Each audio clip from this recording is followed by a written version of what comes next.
Hi, I'm Phil Rude. I'm an illustrator, comic book artist, and sometimes writer.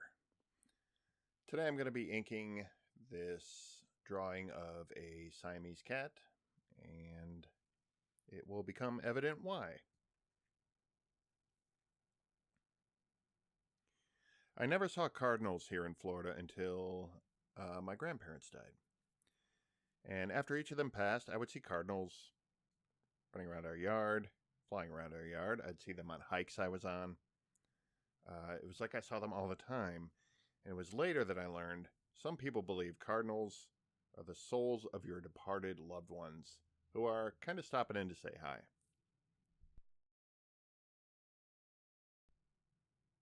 I was hiking one time and I found a set of tracks that were very large. They were giant footprints.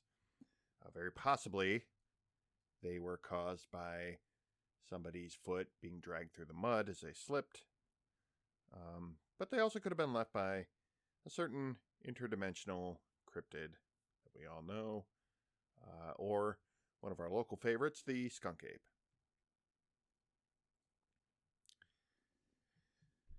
Getting ready for work last week, I was throwing something away and I had it wrapped in a paper towel and I was holding it with both hands. And Christy came around the corner and said, "Oh my God, did you cut yourself?" And because I'm holding a paper towel against my hand, because I'm also known to be a little bit clumsy sometimes, of course it looks like I cut myself. But I said, "No, I didn't cut myself, but there's a lot of day left, so maybe later." A few hours later, I was making a delivery.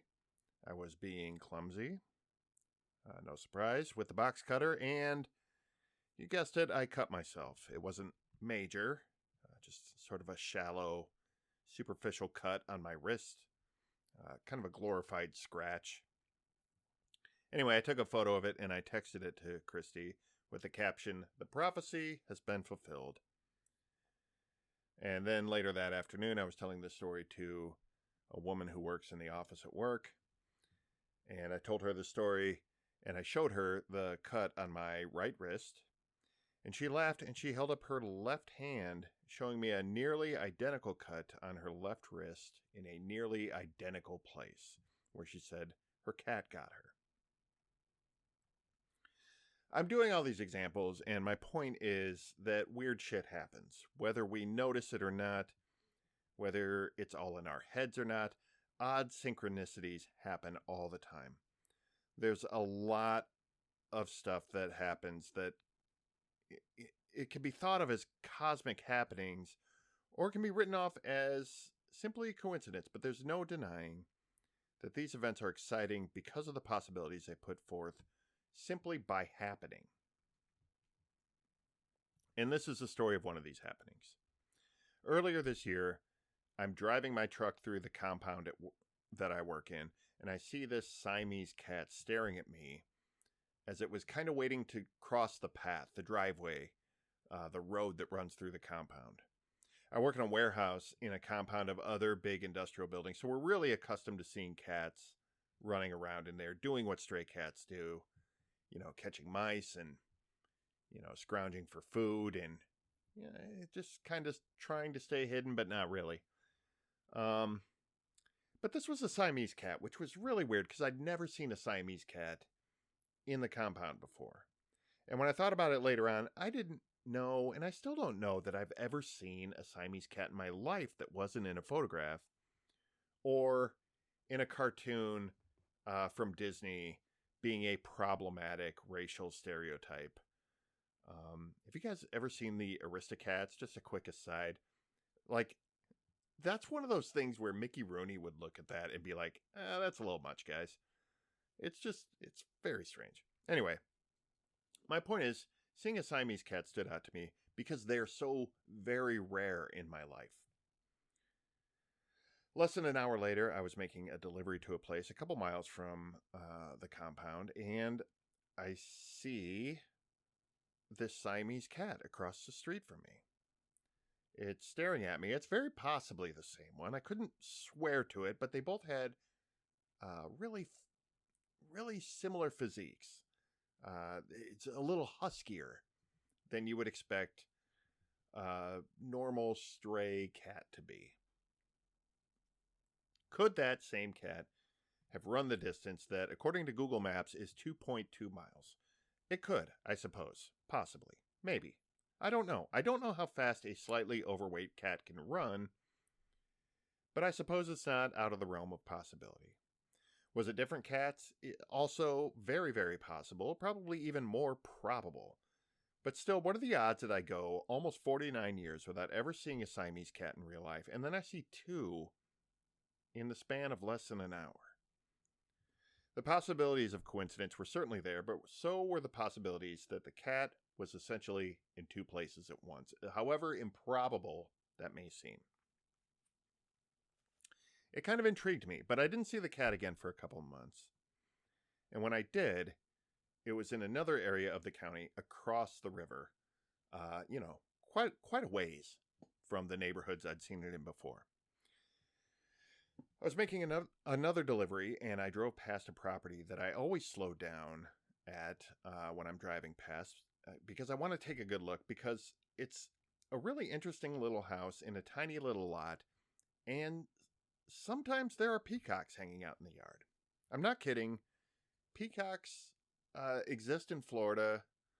They're not, supposed to be here, but we have a lot of exotic species because people take them as pets and they escape, and it's warm all year, so nothing ever dies. So yeah, we have a lot of exotic animals here. But peacocks are one of those things that I've started noticing more and more. And this is one of the places I see them semi-regularly. They'll just be hanging out in the yard here. One time I drove past, and there was a family of them with a little one, a little sort of baby peacock, standing on a patio table in front of the house. It was really, really bizarre. I suppose they could be pets, but I don't think so, because the house is pretty small to be housing a flock of exotic, semi-largish birds. And I've also seen them kind of wandering through other lots in the neighborhood from time to time. But anyway, this day I drove past, and there were no peacocks, but on a mattress in the back corner of this property was a white ball of fluff with eyes as blue as the Fremen of Arrakis. I kid you not. The Siamese cat was sitting back there, lounging on a mattress, looking back at me as I drove past. And this is where my story requires a quick side story, so go with me on this. Around the same time I saw the cat on the mattress at the Peacock House, I also had a very bizarre dream involving a couple I knew from a very long time ago, from a very different time in my life. They were family members of friends, so it was sort of a friend of a friend situations, and not people that I knew particularly super well. So it was really strange to me that I had a dream about these people. Good people, mind you. Just very random that I would be thinking about them, just because I have not seen them in so long. We're talking like over 25 years. Very, very different time in my life. So really strange. And I couldn't shake how strange it was to have had my subconscious bring up these, what were essentially random people to me at this point. So I did a search for these people, just because I was like, why are they on my brain? What is going on? And I found one of them on Facebook. I scrolled their timeline to see what, if anything, was happening with them. And I'm not going to get into the weeds about speculation, details I don't have, but something was going on in their lives where a lot of people were saying, we're praying for one of these people. I'm trying to be kind of vague, but it's going to get specific here in a minute. And the time that people were saying this was around the time that I had first encountered that first Siamese cat sighting at work. So, for this reason, I decided to name the mysterious cat after the recipient of all these prayers, and I refer to the cat as Mark. So, from here out, I am talking about the Siamese cat that keeps showing up to me as Mark. I never really figured out if there was another reason that I had this dream other than that. I didn't know if there was any sort of that seemed to be cosmic timing enough. If there's reason more than that, it hasn't been revealed to me yet. It could just be a wild and random coincidence because brains and subconscious minds are weird like that. Or it could have been some sort of telepathic projection for Mark the cat to tell me their name. I don't know. It could mean everything. It could mean nothing. Which is the point of all of this that I'm talking about. Anyway, I started to think of Mark the cat, as a sort of dimension-hopping being, a cosmic kind of traveler who can be anywhere they want to be with just a thought. It was a cat that was everywhere, but also nowhere for very long. It was a living, breathing representation of liminal spaces and transition. It's a journeyman who can guide us on our own paths, and I like to think that Mark uses that ability to check in on me every now and then. I came to see Mark as a guide, or possibly as a cosmic advisor, in that kind of way. Just sort of a being, a higher being kind of thing. And so it goes that I did not see Mark again for quite some time. Through the entire summer, I didn't see the cat. I did see some peacocks, which are also spiritually significant, particularly in some Eastern religions. Peacocks are very important. But I would see them, but not Mark. But I thought of Mark quite often. Then a little over a week ago, I got a wild hair to do this drawing of Mark. I'm not entirely sure why, outside of just never being able to shake the idea of Mark as a positive idea. I like I said, I thought of him often. But I just started drawing this beautiful Siamese cat one morning before I went to work. I was having my morning coffee, and I had a blank page, and I was getting ready to start a comic page that I maybe wasn't quite in the mood for right at that particular time. And Mark popped into my head, so I just started drawing Mark. By the time I left for work, I had the cat and the peacock feather all penciled in, as well as starting on the peacocks in the corners. I left for work with the thought that even if I couldn't see Mark all the time, I had this drawing that I would be able to have in my house as a reminder of Mark constantly. And also, the process of drawing is very, very important to me, and it's the thing I love about art the most. So being able to work on this drawing and enjoy doing this project, it meant a lot to me. So I was able to actually put a lot of positive energy into working on this drawing of Mark. So I left for work with all this in mind, very enthusiastic about this drawing I was doing.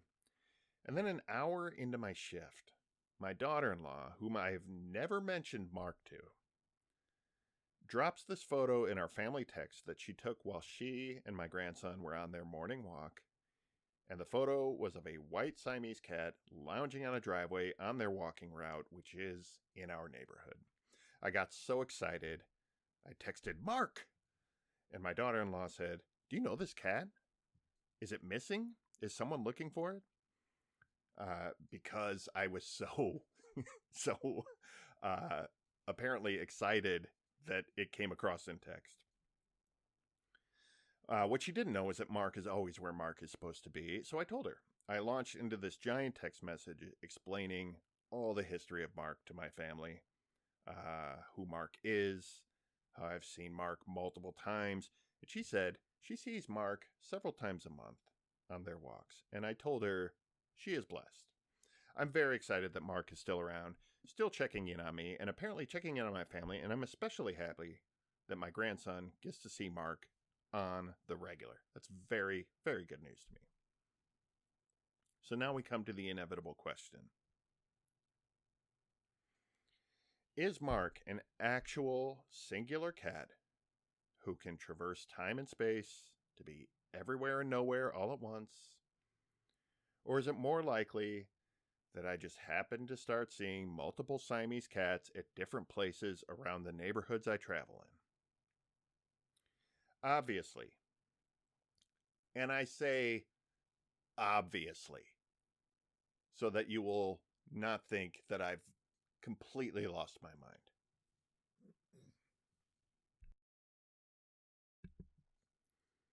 Obviously, the latter is more likely, but the former is more fun. It's more comforting.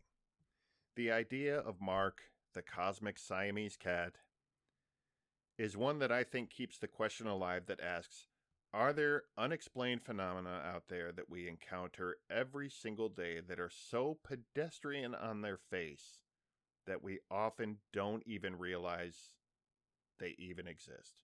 And I say Mark is proof of that. No one listening, no one on my text chain talking about Mark, nobody that I've told about Mark, none of you, no one has to believe in Mark. I'm not trying to get Mark's great works taught in high school science classes. I'm not using Mark as an excuse to deny healthcare or marriage rights to anyone. I'm not going to war in the name of Mark. And do you know why? Because aside from the fact that Mark is a benevolent being who would never endorse war or denial of rights, Mark doesn't have to be anything to anyone else but a cat. Or several cats. That's what makes thinking he's more than that such a wild, personal thing. I believe in Mark, whether anyone else does or not, because Mark shows up.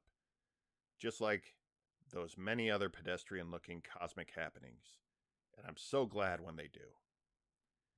Until we meet again, Mark, I direct that at you as well. Until we meet again, please take care of yourselves.